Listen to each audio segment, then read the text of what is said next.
Hi hello friends, എല്ലാ കൂട്ടുകാർക്കും നമ്മുടെ സ്നേഹക്കൂട് സീരിയലിലെ നാളെ നടക്കാവുന്ന ഒരു അടിപൊളി എപ്പിസോഡിൻ്റെ പ്രൊമോ റിവ്യൂയിലേക്ക് തന്നെ സ്വാഗതം കേട്ടോ. ചാനൽ ആദ്യമായിട്ടാണ് കാണുന്നുണ്ടെങ്കിൽ ഒന്ന് സബ്സ്ക്രൈബ് ചെയ്യാനും ലൈക്ക് ചെയ്യാനും കമൻറ്റ് ചെയ്യാനും മറക്കല്ലേ. അങ്ങനെ നമ്മുടെ സ്വാധീനെ പരിചയപ്പെടാൻ വേണ്ടി തന്നെ അഖിലാണെന്നുണ്ടെങ്കിൽ സ്വാധീൻ്റെ അടുത്തേക്ക് പോകുന്നുണ്ട്. എന്നിട്ട് സ്വാധീൻ്റെ അടുത്ത് ആ ഓട്ടോക്കാരൻ്റെ കയ്യിൽ നിന്ന് സ്വാധീന പൈസ കൊടുക്കാതെ അവിടെ എന്തെങ്കിലും എസ്കേപ്പ് അടിക്കുന്ന പോലെയൊക്കെ കാണിക്കുക കേട്ടോ. അപ്പോൾ സ്വാതി ചോദിക്കണ്ട്, അല്ല ആ ഓട്ടോക്കാരൻ എന്തോ നിങ്ങൾ പറഞ്ഞപ്പോഴേക്കും പേടിച്ച് വരണ്ട് ഓടിപ്പോയത്, എന്താ കാര്യം, നിങ്ങൾ എന്താ അയാളോട് പറഞ്ഞത് എന്ന് ചോദിക്കുമ്പോൾ നമ്മുടെ അഖില് പറഞ്ഞത്, അത് വേറൊന്നുമല്ല, ഞാനൊന്ന് വരട്ടിയതാണ്, എൻ്റെ വരട്ടിൽ അയാൾ വീണു, അയാൾ പേടിച്ചോടി രക്ഷപ്പെട്ടു, കണ്ടില്ലേ, അതൊക്കെ കണ്ടു, നിങ്ങൾ എന്താ അയാളോട് പറഞ്ഞത്? അതൊന്നും അറിയണ്ട സ്വാതി എന്ന് പറയാണ്.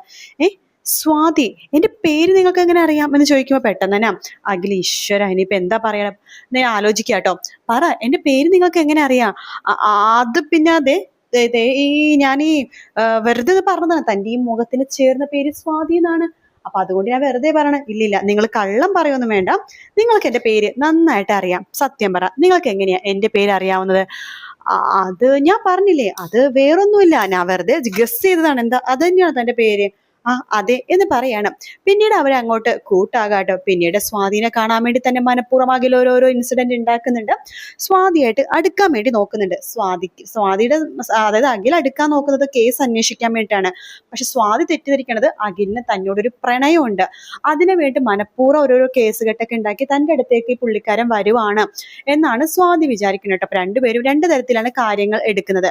അതേസമയം നമ്മുടെ ഋതുവിനെ റോഡ് സൈഡിൽ വെച്ച് കാണുന്ന പല്ലവിയും സേതുവും കൂടി ഋതുവിനെ വിളിക്കുമ്പോഴേക്കും ഋതു ആ നേഴ്സിനോട് പറയണ്ടേ, എൻ്റെ ഏട്ടനും ഏടത്തിയാണ് വിളിക്കണത്, അവരുടെ ഫോൺ എടുക്കണ്ട മോളെ, ദേ ഞാൻ പറഞ്ഞ ഡോക്ടറെ ഇപ്പൊ പോകും, ദേ ഇപ്പൊ അങ്ങോട്ട് ചെന്നാൽ കാര്യം നടക്കാം, എല്ലാന്നുണ്ടെങ്കിലേ ഡോക്ടറെ കാണാൻ പറ്റില്ല, മോളുടെ ഈ കാര്യം നടക്കത്തുമില്ല, ഇപ്പൊ നല്ല അവസരമാണ്, ഇപ്പൊ തന്നെ കാര്യം കഴിഞ്ഞ് മോൾക്ക് പോവാം.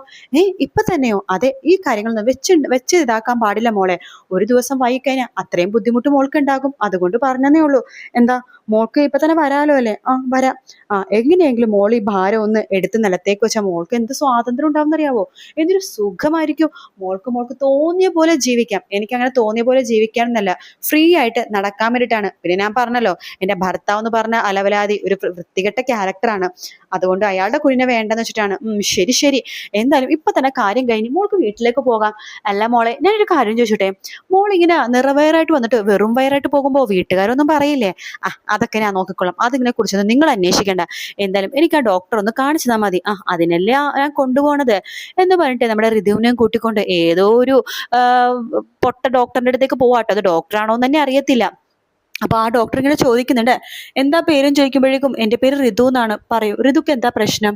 അത് അപ്പോഴേക്കും ആ നേഴ്സ് പറയണ്ട്, അയ്യോ ഡോക്ടറെ, ഞാൻ കാര്യങ്ങളൊക്കെ പറഞ്ഞില്ലേ, ഈ പെൺകൊച്ചിന് ഒരു അബദ്ധം പറ്റിയതാണ്, അപ്പോൾ ആ അബദ്ധം ഒന്ന് ഇല്ലാതാക്കാൻ വേണ്ടിയിട്ടാണ് ഇങ്ങോട്ടേക്ക് വന്നത്. കാര്യങ്ങളൊക്കെ മനസ്സിലായി, നിങ്ങളൊന്ന് വെയിറ്റ് ചെയ്യൂ എന്ന് പറയാണ്. അപ്പോഴേക്കും അവിടെ 2-3 ഗുണ്ടകൾ വരുന്നുണ്ട്. പക്ഷെ ഋതു അവരെ കാണണമെന്നൊന്നുമില്ല. ഋതു ഇരിക്കേണ്ട തൊട്ട് പിന്നാലെയാണ് അവര് വരുന്നത്. എന്നിട്ട് ഋതുവിനെ അവിടെ നിന്ന് തട്ടിക്കൊണ്ടു പോകാൻ വേണ്ടിയിട്ടാണ് അവരവിടെ നോക്കുന്നത് കേട്ടോ. ആ സമയത്ത് സേതും അതുപോലെ തന്നെ നമ്മുടെ പല്ലവി ആണെങ്കിൽ അവിടെയൊക്കെ തന്നെ ഋതുവിനെ അന്വേഷിക്കുന്നുണ്ടെങ്കിലും കാണുന്നില്ല. സമയം വൈകിട്ടും ഋതുവിനെ കാണുന്നേ ഇല്ല കേട്ടോ. പിന്നീട് സേതു അവിടെയുള്ള ആൾക്കാർക്ക് ഇങ്ങനെ ചോദിക്കുന്നുണ്ട്, ഈ ഒരു പെൺകുട്ടി ഇങ്ങോട്ട് അങ്ങനെ വന്നിരുന്നു, അങ്ങനെയാണ് ഇങ്ങനെയാണെന്നൊക്കെ ചോദിക്കുന്നുണ്ട്. അതിനുശേഷം ഈ നേഴ്സ് ആണെങ്കിൽ ഋതുവിനെ അവിടെ നിർത്തിയതിനു ശേഷം അവരൊന്നും അറിയാത്ത പോലെ ഭക്ഷണം കഴിച്ച് വന്ന രീതിയിലേക്ക് പഴയ ഹോസ്പിറ്റലിൽ തന്നെ പോവാട്ടോ. അതേത് തട്ടിക്കൊണ്ടുപോകുന്ന ടീമാണ്, അവരുടെ കയ്യിലേക്കാണ് ഋതുവിനെ ഏൽപ്പിച്ചേക്കുന്നത്. പിന്നീട് കാണിക്കുന്ന പാറുവിനെയാണ്. വീട്ടില് വേറെ ആരുമില്ല, ഇന്ദ്രജിത്ത് മാത്രമേ ഉള്ളൂ. ഇന്ദ്രജിത്തിന് ഒരു കപ്പ് ചായ കൊടുക്കാണ് പാറുക്ക് നന്നായിട്ട് അറിയാം ഇന്ദ്രജിത്തിനെ ചില സമയത്ത് ചായ കുടിക്കുമ്പോൾ ഒരു ഇഷ്ടമാണെന്നുള്ളത്, അതുകൊണ്ട് തന്നെ ഒരു ചായ എടുത്ത് കൊടുക്കുകയാണ് നമ്മുടെ പാറു കേട്ടോ. ഇന്ദ്രജിത്ത് ചോദിക്കണ്ട്, അല്ല പാറു, നിനക്ക് എന്നോട് ദേഷ്യമൊന്നും ഇല്ലേ എന്ന് ചോദിക്കുകയാണ്. ദേഷ്യമോ? ഞാനെന്തിനാ ഏട്ടനോട് ദേഷ്യപ്പെടുന്നത്? അല്ല, ഞാൻ നിന്റെ ചേച്ചീനെ, പ്രത്യേകിച്ച് നിന്റെ ചേച്ചിനെ ഒരുപാട് ഉപദ്രവിച്ചിട്ടുണ്ടല്ലോ, അപ്പൊ എന്നോട് ദേഷ്യം ഉണ്ടാവുമല്ലോ നിനക്ക്, അതുകൊണ്ട് ചോദിച്ചെന്നേ ഉള്ളൂ. എനിക്ക് ഏട്ടനോട് ദേഷ്യമൊന്നുമില്ല, എല്ലാം ഏട്ടൻ്റെ അസുഖമാണ് ഇങ്ങനെയൊക്കെ ചെയ്യണമെന്ന് എനിക്ക് നന്നായിട്ട് അറിയാം. പിന്നെ എൻ്റെ അച്ഛൻ ഒരു മാഷാണ്, എന്നെ എൻ്റെ ചേച്ചിനെ പറഞ്ഞു പഠിപ്പിച്ചത് ആരോടും ശത്രുതയില്ലാതെ പെരുമാറണമെന്നാണ്. പിന്നെ എൻ്റെ ചേട്ടൻ എന്ന് പറയുന്നത് എൻ്റെ ഭർത്താവിൻ്റെ ചേട്ടനാണ്, ഞാൻ എൻ്റെ ചേട്ടൻ്റെ സ്ഥാനത്ത് തന്നെയാണ് കാണുന്നത്. ചേട്ടനെ കഴിക്കാൻ എന്തെടുക്കട്ടെ, വേണ്ട ചായ മാത്രം മതി എന്ന് പറയാണ്. അങ്ങനെ പാറു അവിടെ നിന്ന് അങ്ങോട്ട് പോകുന്നുണ്ട് കേട്ടോ. ഇന്ദ്രജിത്തിന്റെ മനസ്സിൽ വിചാരിക്കാണ്, പാവം പെൺകുട്ടി, കാരണം ഇത്രയൊക്കെ ക്രൂരത അവളെയും അവളെ കുഞ്ഞിനെയും ഇല്ലാതാക്കാൻ വേണ്ടി തന്നെ ഇന്ദ്രജിത്ത് എന്തൊക്കെ ചെയ്തു. എന്നിട്ടും ആ പെൺകുട്ടിക്ക് തന്നോട് ഒരു സ്നേഹം മാത്രമേ ഉള്ളൂ. ആദ്യമായിട്ട് ഒരു അനിയത്തിയുടെ സ്നേഹം കിട്ടിയ ഒരു ഫീൽ ഇന്ദ്രജിത്തിനുണ്ട് കേട്ടോ. ആ ഒരു രീതി ശരിക്കും ഇന്ദ്രജിത്ത് ചെറിയൊരു ചേഞ്ച് ഇന്ദ്രജിത്തിന് അവിടെ വരുന്നുണ്ട്. പെട്ടെന്നാണ് ഒരു ഒച്ച മുകളിൽ നിന്ന് കേൾക്കണം കേട്ടോ. പാറുവിന് എന്തോ ഷോക്ക് അടിച്ചോ എന്തോ ചെയ്യാണെന്ന് തോന്നുന്നു, നിലത്തേക്ക് വീഴാണ്. അപ്പോഴേക്കും അവിടെ വേറെ ആരും ഇല്ലാത്തതുകൊണ്ട് തന്നെ ഇന്ദ്രജിത്ത് വേഗം ഈശ്വര പാറു എന്ന് പറഞ്ഞിട്ട് വേഗം മുകളിലേക്ക് പോവാണ്. മുകളിലേക്ക് പോകുമ്പോഴേക്കും പാറു അവിടെ ബോധമില്ലാതെ നിലത്തേക്ക് കിടക്കുക കേട്ടോ. അത് കാണുമ്പോൾ ഇന്ദ്രജിത്തിന് എന്ത് ചെയ്യണമെന്ന് അറിയില്ല. നോക്കുമ്പോൾ ശ്വാസം അങ്ങനെ പെട്ടെന്ന് കിട്ടുന്നില്ല. അപ്പോൾ നമ്മുടെ CPR കൊടുക്കാതെ വേറൊരു നിവൃത്തിയില്ല. അതുകൊണ്ട് തന്നെ ഇന്ദ്രജിത്ത് 2 കൈയും പാറുവിന്റെ നെഞ്ചിലേക്ക് വെച്ചിട്ട് CPR കൊടുക്കാണ്. കാരണം CPR കൊടുക്കേണ്ടത് അങ്ങനെ തന്നെയാണല്ലോ. ഒരു 10-30 പുഷപ്പ് എന്തോ ഇങ്ങനെ പുഷ് ചെയ്യണം. അതിനുശേഷം മൗത്ത് ടു മൗത്ത് ഇങ്ങനെ എയർ പാസിങ് ചെയ്തിട്ടാണ് CPR കൊടുക്കുന്നത്. അപ്പോൾ ഇങ്ങനെ കുറെ ഇങ്ങനെ CPR കൊടുത്തതിന് ശേഷം മൗത്ത് ടു മൗത്ത് ഇങ്ങനെ എയർ പാസ് ഇങ്ങനെ കൊടുക്കുകയാണ്. അത് എയർ ഇങ്ങനെ ഓക്സിജൻ ഇങ്ങനെ പാറുവിന് ഇങ്ങനെ കൊടുക്കുകയാണ്, മൗത്തിന്റെ ഇങ്ങനെ വെച്ചിട്ട്. അപ്പൊ അത് കണ്ടുവരുന്ന നമ്മുടെ പാറുവിന്റെ അമ്മയും അച്ഛനൊക്കെ ആ സമയത്തേക്ക് അവിടെ വരുവാട്ടോ. വേറെ ഒന്നുമില്ല, തന്റെ മോളെ ഒന്ന് കാണാൻ വേണ്ടിയിട്ടാണ് അവർ വരുന്നത്. അവർ വരുമ്പോൾ കാണുന്ന സീനോ നമ്മുടെ ഇന്ദ്രജിത്ത് പാറുവിന എന്തോ റേപ്പ് ചെയ്യാൻ പോണ സെറ്റപ്പിലാണ് ഇവർ കാണുന്നത്. ഇത് കാണുമ്പോൾ തന്നെ അവർക്ക് ഷോക്ക് ആവാണ്. വേഗം തന്നെ ഇന്ദ്രജിത്തിനെ പിടിച്ചു വലിച്ച് മാറ്റി മുഖത്തേക്ക് അടിക്കാട്ടോ. അപ്പൊ ഇന്ദ്രജിത്തിന് അയ്യോ ഞാനൊന്നും തെറ്റ് ചെയ്തിട്ടില്ല, പാറു നിലത്തേക്ക് വീണപ്പോൾ ഞാൻ വേണ്ട നീ ഒന്നും പറയണ്ടടാ എന്നൊക്കെ പറഞ്ഞിട്ട് ഇന്ദ്രജിത്തിനെ പിടിച്ച് നല്ല അടി എടുക്കുന്നുണ്ട്. പക്ഷേ ഇന്ദ്രജിത്ത് ഒരു അടി പോലും തിരിച്ചു കൊടുക്കുന്നില്ല കേട്ടോ.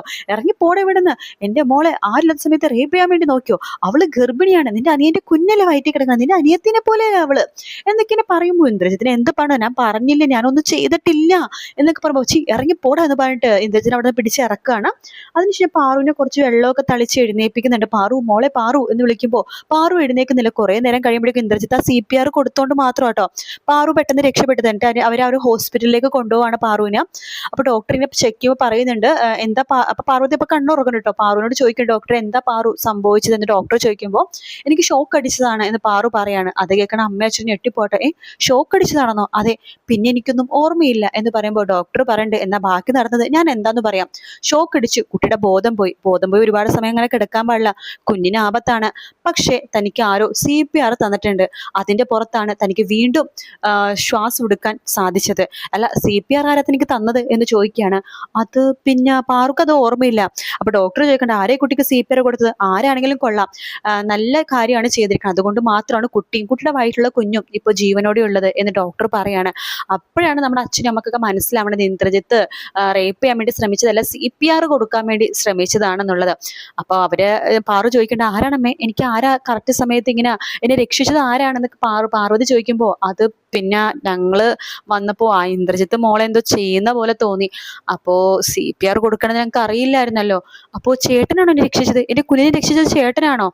ആയിരിക്കാം. ഓ നീ അവനെ ചേട്ടനൊന്നും വിളിക്കണ്ട, ഒരാളെ നിലത്ത് വീണപ്പോ രക്ഷപ്പെടുത്താൻ നോക്കി അത്രേ ഉള്ളൂ, അല്ലാതെ അവനോട് വലിയ സഹതാപം കാണിക്കണ്ട. അമ്മ എന്തൊക്കെയാ പറഞ്ഞത്, എന്നെയും എന്റെ കുഞ്ഞിനെ രക്ഷിച്ചതാണ്, എനിക്ക് ദൈവത്തിന് തുല്യം തന്നെയായിപ്പോ ചേട്ടൻ എന്ന് പാറു പറയുന്നുണ്ട്. അങ്ങനെ പാറു ഒരു അനിയൻ ചേട്ടൻ ബന്ധം അവിടെ അനിയത്തി ചേട്ടൻ ബന്ധം അവിടെ വളരുവാട്ടോ.